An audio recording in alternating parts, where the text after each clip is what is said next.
Hi అండి, అందరికీ నమస్కారం. అందరికీ తొలి ఏకాదశి శుభాకాంక్షలు. ఈరోజు తొలి ఏకాదశికి ప్రసాదంగా నేనైతే కుడుములు చేస్తున్నానండి. వీటి కోసం ముందుగానే ఒక పావు కప్పు పెసరపప్పు తీసుకొని నానబెట్టుకున్నాను ఒక అరగంట ముందు. అలాగే ఒక గ్లాసు బియ్యం రవ్వ అండి, వీటిని తీసుకున్నాను. ఈ కుడుములు చేసే విధానం ఏంటో చూసేద్దాం. ముందుగా స్టవ్ ఆన్ చేసుకుని మనం ఎంతైతే బియ్యపు రవ్వ తీసుకున్నామో దానికి రెండింతలు, అలాగే పప్పుకు కూడా రెండింతలు వాటర్ తీసుకుని బాయిలింగ్ అయ్యేంత వరకు బాగా మరిగించుకోవాలి. ఇందులోనే రుచికి సరిపడా ఉప్పు వేసుకుని మరిగించుకోవాలి. వాటర్ బాయిలింగ్ అవుతుంది కదండి, ఈ స్టేజ్లో మనం ముందుగా కడిగి నానబెట్టుకున్న పప్పును అనేది యాడ్ చేసుకోవాలి. ఈ పప్పు పెసరపప్పు వేస్తున్నానండి నేను. శనగపప్పు అయితే ఇంకా చాలా బాగుంటుంది. నాకైతే నానడానికి టైం లేక నానబెట్టక ఇది వేస్తున్నాను. ఇది వేసి బాగా పప్పు ఉడికేంత వరకు ఉడికించుకోవాలి. ఇక్కడ ఒక విషయం అయితే చెప్పడం మర్చిపోయానండి నేను. రవ్వ విషయంలో, అంటే వాటర్ తీసుకునే విషయంలో, ఇది పాత బియ్యపు రవ్వ మా అమ్మమ్మ గారు చేసి ఇచ్చారు కాబట్టి దీనికి రెండింతలు వాటర్ పడుతుంది. అదే బియ్యాన్ని బట్టి ఈ వాటర్ కొలతలు మారుతాయి అన్నమాట. పాత బియ్యానికి అయితే ఇలా రెండింతలు వేసుకోవాలి వాటర్. లేదు కొంచెం పచ్చి బియ్యం అలాంటివి అయితే కొంచెం తగ్గించుకుని వేసుకోవాలి, లేకపోతే కుడుములు అనేవి జావలా అయిపోతాయి అన్నమాట. చూడండి, మన పెసరపప్పు అయితే చాలా చక్కగా ఉడికిపోయింది కాబట్టి ఇప్పుడు ఇందులో కొబ్బరి కూర అనేది యాడ్ చేసుకోవాలి. కొబ్బరి కూర యాడ్ చేసుకుని బాగా కలుపుకోవాలి. కుడుముల్లో కొబ్బరి కూర యాడ్ చేయడం వల్ల చాలా కమ్మగా ఉంటాయండి. చాలామంది స్కిప్ చేస్తుంటారు.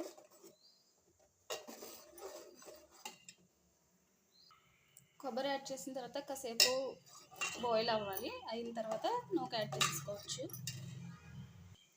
ఈ టైంలో కొంచెం నెయ్యి అనేది యాడ్ చేసుకుంటే కుడుములు పొడి పొడిలాడుతూ బాగా వస్తాయండి. ఒక స్పూన్ చాలు.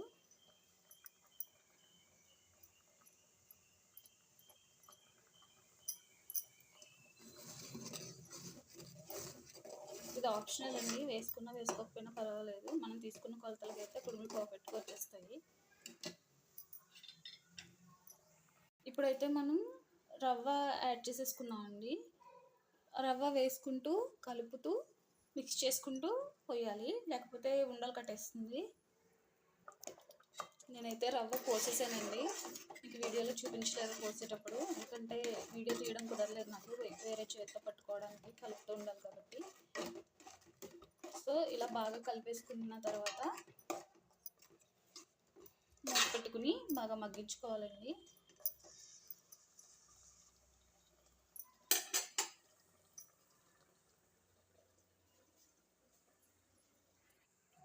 చూసారు కదండి, కుడుముల పిండి అయితే చక్కగా ఉడికిపోయింది, ఉక్కుతుందనమాట. ఇలా ఉక్కితేనే మనకి కుడుములు అనేవి పర్ఫెక్ట్గా వస్తాయి. చూసారా?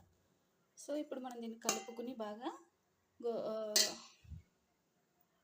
చన్నీళ్ళు తడుపుకుంటూ చేత్తో ఉండలు చేసుకోవడమే, ఉండరాల్లాగా మనకు నచ్చిన సైజులో.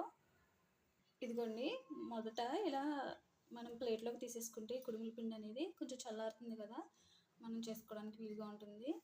ఇలా చేతిని చన్నీటిలో తడుపుకొని అప్పుడు కొంచెం కొంచెం పిండి తీసుకుని మనకు నచ్చిన సైజులో బాల్స్ లాగా చేసుకుంటే ఉండరాళ్ళు అనేవి రెడీ అయిపోతాయండి. కొంచెం కాలుతుంది, జాగ్రత్తగా చేసుకోవాలి.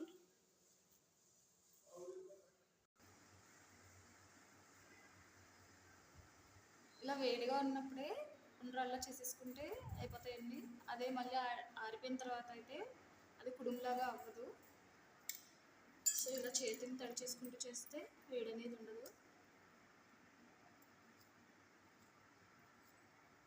నాకు ఫస్ట్ టైం కాబట్టి నేను చిన్నవి చేస్తున్నానండి. నార్మల్గా అయితే పెద్దవి చేసుకుంటేనే కుడుములు బాగుంటాయి చూడడానికైనా. అంతేనండి, మన కుడుములు అయితే రెడీ అయిపోయాయి. ఈరోజు తొలి ఏకాదశి రోజు నైవేద్యంగానే కాదు, మనకి వినాయక చవితి, వరలక్ష్మి వ్రతం కూడా వస్తున్నాయి కదండి. పనిలో పని అన్నిటికీ ఉపయోగపడతాయని వీడియో తీశాను. వీడియో నచ్చినట్టయితే లైక్ చేసి, షేర్ చేసి, సబ్స్క్రైబ్ చేయండి. Thank you.